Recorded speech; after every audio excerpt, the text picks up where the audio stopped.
Thank you very much, Emmer, for talking with us about this and for all of your long-standing support of our industry. I know I and everyone else really appreciates it, so thank you.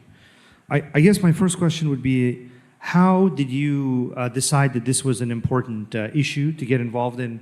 How did you find out about our industry? How did it become important for you, and why? That's something I've always wondered. Well, I've been doing this first, Sergey. It's been great to get to know you a little bit and other people in this space. You are the future, and the future has arrived. I got involved 9+ years ago when a staffer who has been involved in your industry since he left gave me a book called The Age of Cryptocurrency. I read it, told him that next time you give me a book, you got to remember I'm in Congress. There need to be more pictures. But the book actually opened my eyes to something that, frankly, I was raised with, which is when I was coming up in the 70s and the 80s, there was a big movement, and the debate, again, has always been in this country, the size and scope of government versus the right of an individual to self-determine. It was argued in different ways for 20, 30 years as I was growing up, and then 2008 happened, and the Satoshi white paper happened, and then Bitcoin started, and it's all the things that have flowed since. What it does for me is I'm excited about the next generation of the web. I'm excited about the ownership economy where Sergey and Tom can do work, transactions directly together, peer-to-peer, without worrying about an intermediary. Not that we won't need intermediaries. We're going to want some intermediaries. But guess what? You and I get to decide who they are. So I recognize that another thing, with a country that is so far under the water in terms of our finances, we have got to grow the pie dramatically. It's not just about resizing the size and scope of government. It's about making sure that as we go forward, we're more efficient and that we are growing. And the way you do that, if you think back in the 90s, this really wasn't anything about Republicans, Democrats. The internet was developing freely in this country. We were the leaders. We need to be the leaders in the digital space the same way, and in the next iteration of the web, it will give us another amazing opportunity to grow our economy and raise the boats of everyone. Yeah, well, I'm really glad that Stafford gave you that book. And I feel that your view has always been that it's a bipartisan, or I think you called it a nonpartisan issue, yes, which is what you mentioned to me before at the Crypto Summit and other places. So I think that is also a big help at this point, that it's not just a one-sided issue because of its size and scope, which I'm very happy to see. You know, it's not on your list of stuff, Sergey, but you realize that when I came to Congress, we had the original odd couple that had started the blockchain caucus. It was Jared Polis, from a Democrat from Colorado, and Mick Mulvaney, a Republican from South Carolina, that created that. That was more of an education type caucus, trying to get people to raise awareness about what this is and why this is important to not just our economy, but our country in general.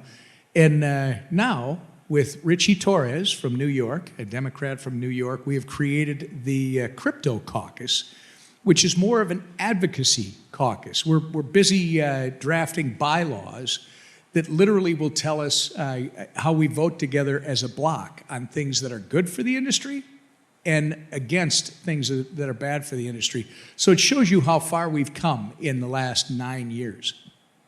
Yeah, it's great to see. We were all saying that here at the conference, how much progress we made in a different world today from even 6 months ago.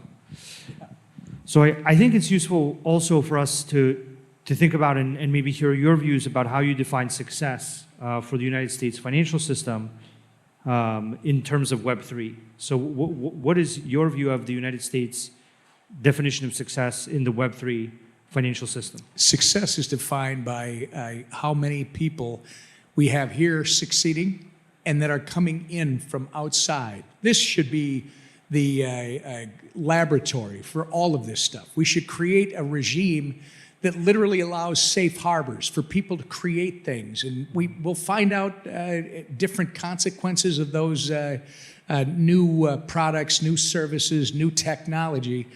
and then we can put guardrails on them. But we need to have an environment where people know what the rules of the road are, so you're not going to 5 different agencies and 5 different regulators that you got to deal with. And by the way, the last one at the SEC always told you that the door was open. Come on in.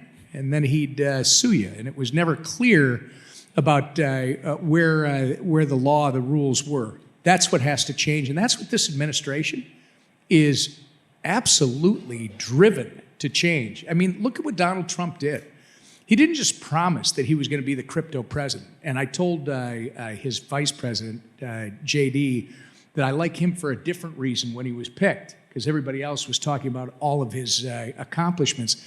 I said, you're going to be the first presidential or vice presidential candidate in the history of this country to actually have owned Bitcoin. So what they did 2 days after coming into office, issued an executive order, literally setting off to accomplish what they promised to do. We need all that innovation, all those risk takers and creators in this country. That's what is the definition of success. From that, you'll get that economic growth, you'll get opportunities, and access to financial products that many people can't get right now. And you believe that because you've seen that happen in the internet era, right? Like the fact that there were all these internet teams building things and creating user experiences in the U.S. internet. That's what informs that point of view? Yeah, it does. That and I look at Tornado Cash, the example of these people who are developing software products that we want them to develop. You don't need an administration that is telling them they're criminals and they're going to be punished because someone uses that technology that they didn't intend for, they don't want. That's the new regime. People have to feel safe. They have to feel as though they understand what the playing field is all about, and then bring it on. Let's get you all back in here, and let's get new opportunities that we should be seeing developed right here in the U.S. Yeah, I completely agree with you.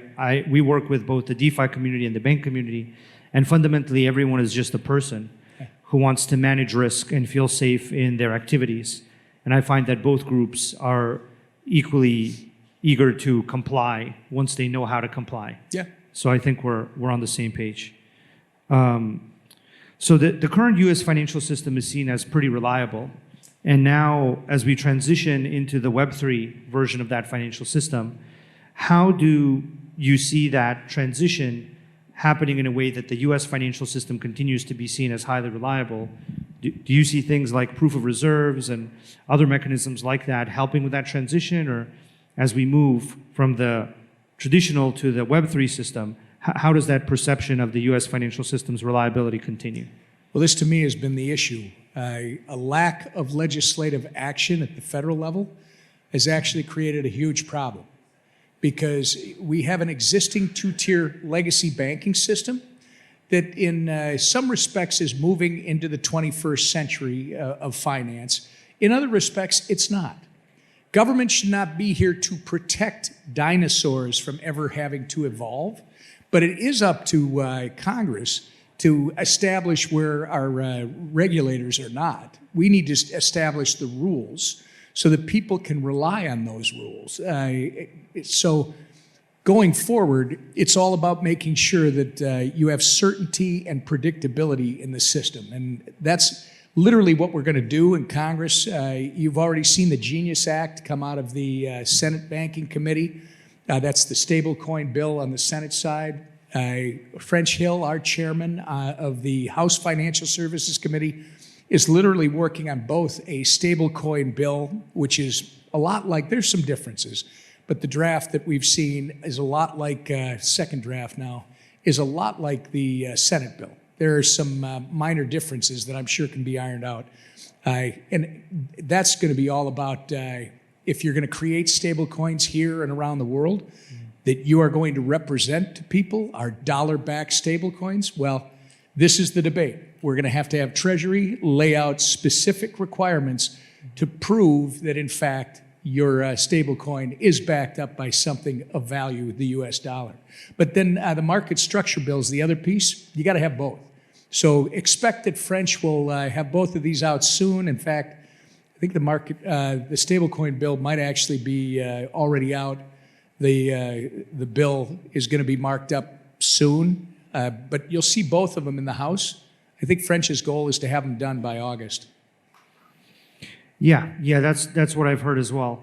And at the end of the day, I think that's probably one of the key questions is once a stablecoin or a U.S. issued asset is made in the U.S. financial system, how do we know that it is actually backed by what it says it's backed by? That's right. Instead of being, fraudulently backed by nothing or who knows what. So I think, that's a topic we're definitely focusing on. And I agree with you that the U.S. Treasury will have a lot of views and important points on that. And we've got to give them direction, but then they'll have to build it out. I think the stablecoin bill actually has 180 days for them to act on creating the rules. So a short pathway, but it's about 6 months, I believe. Yeah, makes sense. That's very exciting. So let's say we get past the rest of these, we get past these two bills, the stablecoin bill and the market structure, these two pieces of legislation. What do you think is next? What are the next set of topics that you're interested in? Well, I think one that's going to go with those two, before we get ahead of it, would be the prohibition on a central bank digital currency. I would expect that will travel along the same timeline as the stablecoin legislation and the market structure bill. And the author of that bill in the Senate is our friend Ted Cruz, and I've got it in the House. So I expect that's going to go because you really can't have the federal government creating what is in essence a potential surveillance tool.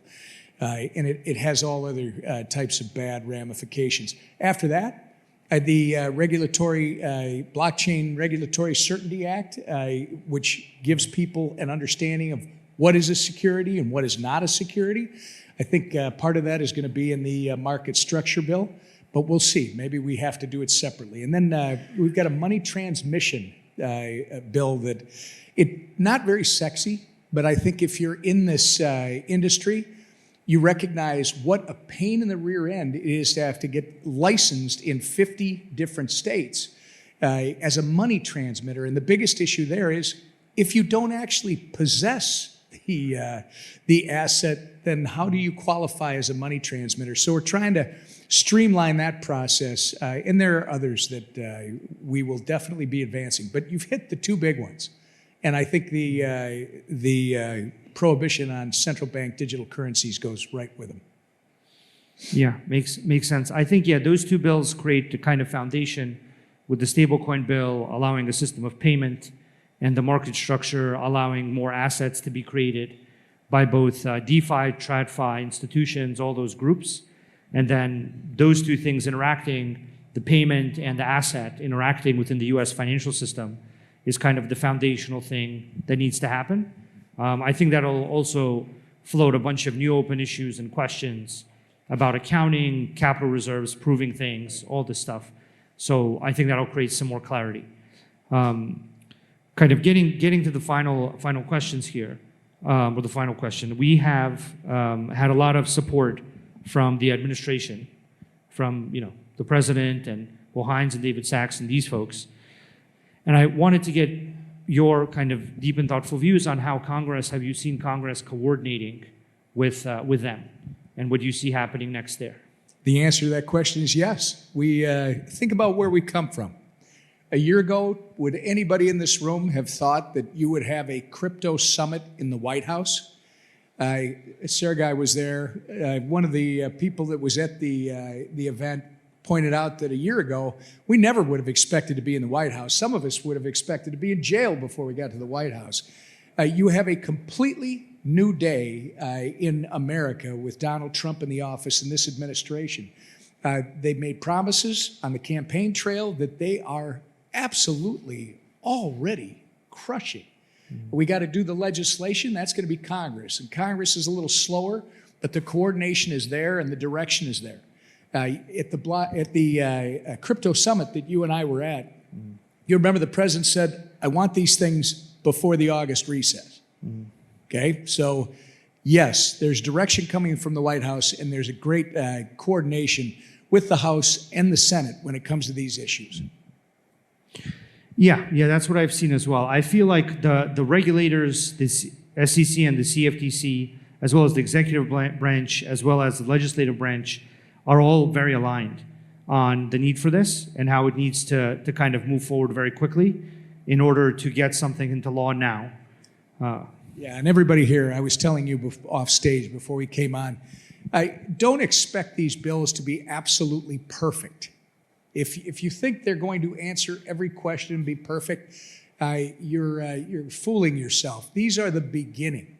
It's really important that we get these done so that we have a foundation from which to work from. We need this innovation, this development happening right here in the United States, and it starts with setting the ground rules that you're going to get out of these two bills. But again, you're going to see stuff that I don't agree with that, I might agree with that. There's going to be stuff that I've told you.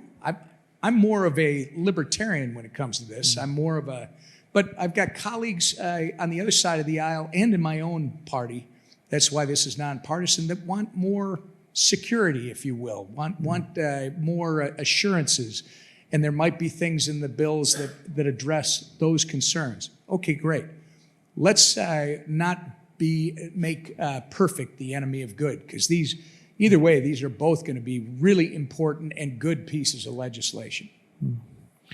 Yeah, I think you're right, and I'm a libertarian as well. I share your views on that. That that's the foundation on which this country was built and should continue going down that path. And so I'm very grateful that we have someone in your senior position with that view and with this very positive and productive view of our industry. Once again, I've come to DC recently and had the opportunity to interact with you and the executive branch and the regulators, and I'm just overjoyed every time I come here from the point of view of not only the perception and the sentiment, but the willingness to take action. So I in my life so far haven't seen the U.S. government move quickly, but now I have, and I've always heard about it. No one has. No, well, okay. Not like this. They're setting world records. Yeah, it's really great. It's really great. Thank you so much for all your help. Well, Sergey, thank you. And by the way, I'm so excited for all of us, right? This has been a long road to get here. We are on the precipice of actually making this happen. And guess what? That's only the beginning. So thank you for what you guys are doing. Glad you're involved in this summit. Thank you, Sergey. Thank you.